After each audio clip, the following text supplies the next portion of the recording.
नमस्कार, आपका true heart में स्वागत है। और आज हम एक ऐसी क्रॉप के बारे में बात करने जा रहे हैं जो आपके लिए तो बहुत ही ज्यादा कॉमन लगेगी, बट जब आप उसको गहराई से सुनेंगे तो वो बहुत ही अनकॉमन सी चीज है। जी हाँ, मैं राइस की बात कर रहा हूं। और राइस में भी बहुत सारी वैरायटी हिंदुस्तान के कोने कोने में मिलती है। ऐसे में बुद्धा राइस क्या है, क्यों ये जुड़ा है भगवान बुद्ध से? तो ऐसे में हमारे साथ जुड़े हैं जो कि बुद्धा राइस की कल्टीवेशन करते हैं पिछले 2 सालों से, और अब साथ ही इसके ट्रेड में भी बुद्धा राइस को काफी आगे ले जाने की मुहिम में लगे हुए हैं। विजय मिश्रा, जो कि SAMP India private limited company को चलाते हैं और साथ ही ट्रेडिंग करते हैं बुद्धा राइस की। तो आइए उनसे जानेंगे क्या है ये बुद्धा राइस, क्यों ये कम तादाद में पाया जाता है भारत में, और क्यों इसकी डिमांड ज्यादा से ज्यादा रहती है। बहुत बहुत शुक्रिया हमारे साथ जुड़ने के लिए विजय जी।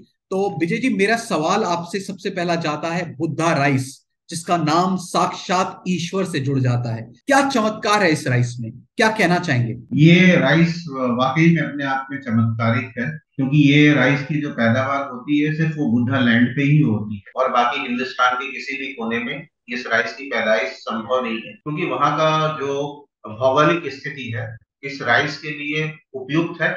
और इस राइस के अंदर में जो प्रॉपर्टी मिलती है, जो सुगंध मिलती है, और अन्य किसी क्षेत्र में ये प्राप्त नहीं हो सकता। इसलिए इसकी कल्टीवेशन जो है वो बुद्धा रत्न राइस सिद्धार्थ नगर में ही होता है। बुद्धा राइस, जैसे मैंने पहले भी बोला, साक्षात भगवान बुद्ध के नाम से जोड़ देना। तो क्या इसकी पुरानी हिस्ट्री क्या है? क्या किया था ऐसा महात्मा बुद्ध ने कि इस राइस के थ्रू हमें देन मिली? क्या ये सच्चाई है, क्या कहना चाहेंगे? सर, ये जहां तक मेरी जानकारी है, इस राइस के साथ में बुद्धा भगवान का कनेक्शन जो है वो छठी शताब्दी से चला आ रहा है। जैसा कि हम सब जानते हैं कि भगवान बुद्धा को ज्ञान की प्राप्ति जो हुई थी वो बोध गया में हुई थी, और उन्होंने अपना पहला जो प्रवचन दिया था वो सारनाथ वाराणसी में दिया था। और उसके बाद यहाँ से वो टहलते घूमते वापस अपने राज्य को जब जाने लगे, जिसका पुराना नाम कपिल वस्तु था और आज के डेट में वो सिद्धार्थनगर डिस्ट्रिक्ट कहलाता है, तो लोगों ने उनसे पूछा कि प्रभु, ये आपको ज्ञान की प्राप्ति हुई है, आपने हमें बहुत अच्छी अच्छी बातें बताई, तो आप हमें कुछ ऐसा उपहार स्वरूप कुछ दे कि जिससे ये पता चले कि किस सदी में कोई महात्मा भी हुआ था जिनका जन्म हुआ था और आने वाली पीढ़ी आपको याद रखे। तो भगवान बुद्ध उस समय तक बौद्ध भिक्षु हो चुके थे, उन्होंने बौद्ध धर्म की स्थापना की थी, तो उन्होंने अपने भिक्षा पात्र में से एक मुट्ठी इस धान के दाने को निकाल के दिया और उनको बोला कि इसकी खेती आप किसी दलदलीय क्षेत्र में करिएगा, और इसकी खुशबू और इसकी औषधीय गुण जो है वो आपको हमेशा मेरी याद दिलाती रहेगी। और खुदाई के दौरान भी ये चावल के अवशेष प्राप्त हुए हैं। जैसे आप बोल रहे हैं कि खुदाई के दौरान भी, तो क्या आर्कियोलॉजिकल सर्वे की खुदाई के दौरान कुछ अंश पाए गए, उसके बारे में कह रहे हैं? जी जी बिल्कुल, ये आर्कोलॉजिकल सर्वे जो भी खुदाई हमारा डिपार्टमेंट देखता है उनके उसमें भी एक्सकवेशन में भी है। कुछ ही एरियाज में इसको उगाया जाता है, तो इसकी कल्टीवेशन को लेकर के एक बारी टेक्निकली बताना चाहेंगे 2-3 लाइंस में कि कहाँ पे, किस सॉइल में, किस पानी में इसको उगाया जा सकता है? क्या एरिया आसपास का होना चाहिए बुद्धा राइस को उगाने के लिए? ये बुद्धा राइस को उगाने के लिए हम कोई कोई एटमॉस्फेयर क्रिएट नहीं कर सकते हैं। ये हिमालय के तराई वाले बेल्ट में होता है, और ये जो इसकी मिट्टी होती है वो पीली मिट्टी होती है, और इसके जो फसल की जो लंबाई होती है वो लगभग 6.5-7 फीट की होती है, और जिसके कारण कि ये फसल हमेशा पानी में ही डूबा रहता है लगभग 6 महीने तक, अपने बीज से जब तक ग्रो होता है। इसकी सबसे बड़ी खासियत यह है इसकी पानी जो हिमालय की नदियों से मानसून के दौरान जो बह के आती है वो अपने साथ में औषधीय गुण लेके आती है, तो इसलिए सब जगह ये होना संभव नहीं है। इसे काला नमक भी कहते हैं बुद्धा राइस। जी बिल्कुल, इसको काला नमक राइस भी कहते हैं, क्योंकि इसका जो छिलका हस्क जो होता है वो ब्लैक होता है, लेकिन इसके अंदर की जो राइस होती है वो सफेद होती है। जैसा कि आपने बोला कि कुछ ही इलाकों में, और सिद्धार्थनगर का काफी बार जिक्र कर रहे हैं, जो कि उत्तर प्रदेश में पड़ता है और नेपाल के बॉर्डर के साथ ही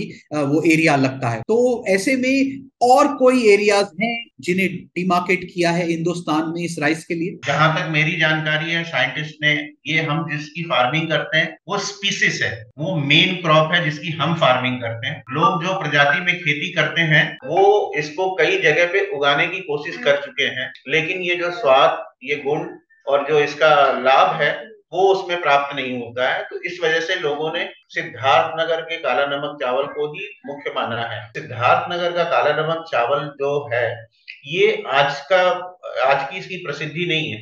ये अंग्रेज भी इस चावल को इस्तेमाल करते थे, राजा महाराजा भी इस्तेमाल करते थे। मैं इसके बारे में छोटी सी एक लाइन में आपको एक कहानी बता देता हूँ कि ये राजसी परिवार का भोजन होता था। और राजसी परिवार जब रजवाड़े यहाँ से खत्म हुए तो ये अंग्रेज इसकी खेती करते थे और इसको सीधा सिद्धार्थ नगर में एक उसका बाजार जगह है, वहां से इसको बांग्लादेश ढाका ले जाते थे और ये ब्रिटिश राज परिवारों को जाता था। Obviously Sam India private limited जो कि आपकी ऑर्गेनाइजेशन है, जिसने ये हाल ही में एक तरीके का बिजनेस प्रोस्पेक्ट भी लिया है कि ये चावल पहुंचे, तो इसकी प्राइसिंग को लेकर ऑब्वियसली आपको नहीं लगता कि 1500 रुपए किलो एक चावल को बेचना आम आदमी के मुंह में तो ये जाएगा नहीं, जहां हिंदुस्तान में आज भी लोग बिलो पॉवर्टी लाइन जीते हैं। तो किस तरीके की मार्केट कैटर कर रहे हैं और भविष्य में ये जो एक अन्न है, जो बुद्ध का प्रसाद है, ये आम आदमी को भी खाने को नसीब हो सकता है? क्या कहना चाहेंगे प्राइसिंग और इन दो चीजों के बारे में? सर अभी हम प्राइसिंग पे भी वर्कआउट कर रहे हैं, क्योंकि मैंने जैसे बताया कि बाकी धान के मुकाबले इसकी पैदावार ना के बराबर होती है। प्राइसिंग इशू इसलिए भी रहेगा क्योंकि इसकी खेती बड़े पैमाने पर नहीं होती है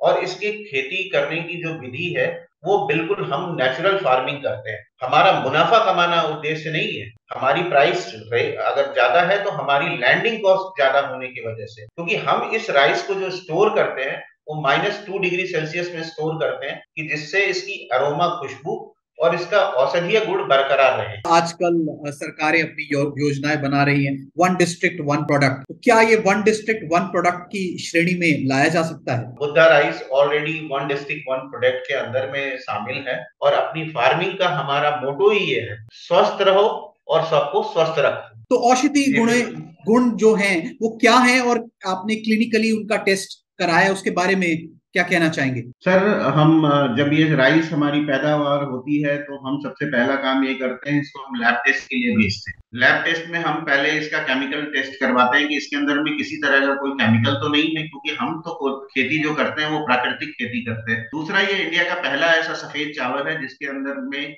आप शुगर फ्री राइस है। इसका जो ग्लाइसेमिक इंडेक्स है हमेशा 55 से लो रहता है। इसमें iron, zinc, vitamin D, omega 3, omega 6 भरपूर मात्रा में मिलता है, जिसके वजह से ये अल्जाइमर पेशेंट के लिए भी बहुत काम का चीज है और ये जो बच्चे कुपोषण से पीड़ित है उनके लिए भी है। और दूसरी सबसे इम्पोर्टेंट बात है, ये राइस 5 तरह के कैंसर से आपको प्रोटेक्ट करता है, आपके मोटापा को कम करता है, आपके हार्ट बीट, आपके ब्लड प्रेशर को रेगुलेट करता है, क्योंकि ये चावल पचाने में बहुत आसान है। एक तो आपकी कंपिटिटिव कंपनीज होंगी ऑफ कोर्स, और लोग भी प्लांटिंग कर रहे होंगे, क्योंकि अमेजोन वगैरह पे ऑनलाइन देखें तो बुद्धा राइस के नाम से काफी कुछ आता है। तो उनको देखते हुए, अपने बारे में अपनी तुलना करते हुए क्या कहना चाहेंगे? अगर सैम्प इंडिया प्राइवेट लिमिटेड को अप्रोच करना हो तो वो क्यों किया जाए? ईमानदारी से मैं इस बात का जवाब देना चाहता हूं कि हमारे पास में इतना प्रोड्यूस नहीं होता है कि हम ऑनलाइन मार्केटिंग में जाएं। इसलिए हम लोगों की कोशिश है कि हम direct customer to customer deal करें। कभी उनको अगर किसी भी किस्म की कोई शिकायत हो तो उस शिकायत को हम इमीडिएटली एड्रेस कर सके, क्योंकि हमने जब ये कंपनी बनाई और जब हम ये फार्मिंग कर रहे हैं तो हमारा उद्देश्य बिल्कुल साफ और सुथरा है कि हमें अच्छा प्रोडक्ट लोगों को देना है और शुद्ध प्रोडक्ट देना है। आपने हमारी पैकिंग पे शायद गौर किया होगा, ये पहले अपने किस्म का चावल आप इसको देख सकते हैं कि इसको इस तरह से पैक किया गया। कारण ये है कि एक बार भी किसी ने इसको खोला तो इसका मतलब है कि सिक्योरिटी ब्रीच किया है किसी ने। तो हम चाहते हैं कि लोग अगर मुझे पैसे दे रहे हैं और हमारे सामान की पूरी कीमत मुझे मिल रही है तो उनको भी शुद्ध और सही सामान मिले। हम 100% गारंटी के साथ में कस्टमर को भी एश्योरेंस दे सकते हैं, वो कभी भी कहीं भी किसी भी लैब में टेस्ट करा लें। अगर हमें बुद्धा के वचनों को याद करना है, महक लेनी है उनके जो दौर था एक, तो बुद्धा राइस सबसे बड़ा एक प्रसाद के रूप में खाया जा सकता है। ये बिल्कुल 100% सच है। ये 6 महीने के बच्चे से लेकर के 80-90 साल के लोग तक खा सकते हैं, क्योंकि इसके अंदर में औषधीय गुण जो है वो सभी के लिए है। और इसमें मेरी कोशिश पूरी ये है कि मैं ये अपने देश के लोगों को तो खिलाऊं। अब मेरी कोशिश ये है कि G20 के जितने भी कंट्री इंडिया में आ रहे हैं उनको ये चावल जरूर एक बार परोसा जाए और तोहफे के रूप में हमारी कंपनी की तरफ से सभी आने वाले जो देश के लोग हैं उनको 1-1 किलो का पैकेट हमारे तरफ से गिफ्ट में दिया जाए, इंडिया के तरफ से एक अनमोल उपहार।